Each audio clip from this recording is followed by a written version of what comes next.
साथियों नमस्कार। अनंत वक्ता लीगल ट्रैक सीरीज के एक नए एपिसोड में आपका स्वागत है। आज बात करेंगे मालदीव बायकॉट की।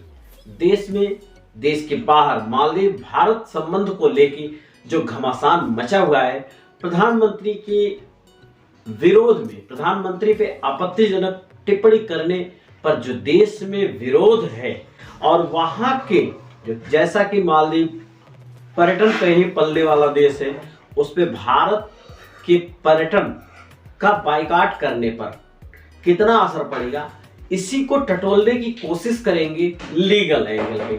आज की चर्चा हमारे साथ Delhi high court bar council association के चेयरमैन मुरारी तिवारी से हमने बात किया। आज वो भी प्रस्तुत करेंगे, उसका कुछ अंश प्रस्तुत करेंगे। जानने की कोशिश करेंगे कि क्या अधिकार भारत के हैं सरहद पार बिना संधि के, जिससे वो मालदीव सरकार को दबाव में ले सके। जैसा कि मालदीव की सरकार अपने आप दबाव में है, अपने तीनों मंत्रियों को बर्खास्त भी कर चुकी है, लेकिन इसके बाद और किस तरीके के अधिकार एक देश दूसरे देश के लिए रखते हैं, खास करके भारत मालदीव की बात करेंगे, और किसी देश में किसी देश के राजदूत की क्या हैसियत है, इस पे भी हम बात करेंगे।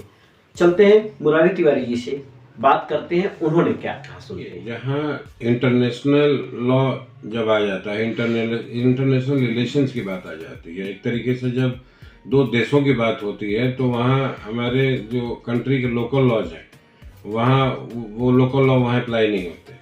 तो उस केस में इंटरनेशनल लॉ आता है। इंटरनेशनल लॉ की ट्रीटीज हर एक स्टेट की अलग अलग, हर एक मीन्स लाइक देश की अलग अलग देशों के साथ अलग अलग ट्रीटी है हमारी। तो जो अभी मालदीव से जो वहाँ के गवर्नमेंट ने रिएक्ट किया है, 3 जैसे मिनिस्टरों का जो मीडिया के थ्रू पता लगता है कि 3 मंत्रियों को वहाँ सस्पेंड कर दिया, इससे ये पता लगता है कि उस कंट्री ने, वहाँ की गवर्नमेंट ने इस चीज़ को बहुत सीरियसली लिया है और उनको इसके कॉन्सिक्वेंसेस पता थे कि अगर हम भारत से किसी तरह का कोई भी इस तरह का कोई टीका टिप्पणी करते हैं तो हमारा आर्थिक स्थिति कितनी खराब हो सकती है। तो मुझे लगता है कि वहाँ की जो गवर्नमेंट है बहुत सफिशिएंटली और बहुत टाइमली इसको डैमेज कंट्रोल करने के लिए जो उन्होंने उपाय बनाया, ये सबसे उचित उपाय था। और आगे से इसे मुझे लगता है कि दोबारा इस तरह की टीका टिप्पणी नहीं होगी। और जहाँ तक कानून की बात है, तो इंडिया से मालदीव के खिलाफ कोई मुकदमा नहीं कर सकते हम ऐसा। अगर हमारे कंट्री में ही अगर कोई किसी की इंसल्ट करे या कोई मानहानि करे, उसके रेपुटेशन को इम्प्यूट करे, तो उस केस में तो हमारे कंट्री में अपने लोगों के लिए, अपने सिटीजन्स के लिए section 500 of Indian penal code में डिफेमेशन का प्रोविजन बना हुआ है, उसके ऊपर मुकदमा दर्ज हो सकता है। अभी आपने कई मुकदमों में कई नेताओं को ऊपर सजा भी होते हुए सुना आपने। अभी मालदीव के उच्चायुक्त जो हैं देश में, वो भाग के विदेश मंत्रालय में आए और उन्होंने किया, तो ये इसमें क्या ऐसा है जिससे वहाँ के राजदूत को बुला के उनको विरोध दर्ज किया जाता है? उस विरोध में क्या कानून है? देखिए, वो एक तरीके से मैसेंजर होता है, जो राजदूत होता है किसी भी देश का, जो डिप्लोमेट है आपके कंट्री में, उस कंट्री का एक मैसेंजर आपके पास बैठा हुआ है। इसके माध्यम से जो डिप्लोमेट होता है उसको डेलीगेटेड वहाँ की पावर मिली होती है कि जो आप उसको बात कन्वे करेंगे वही बात वो आगे अपने गवर्नमेंट को कन्वे करेगा।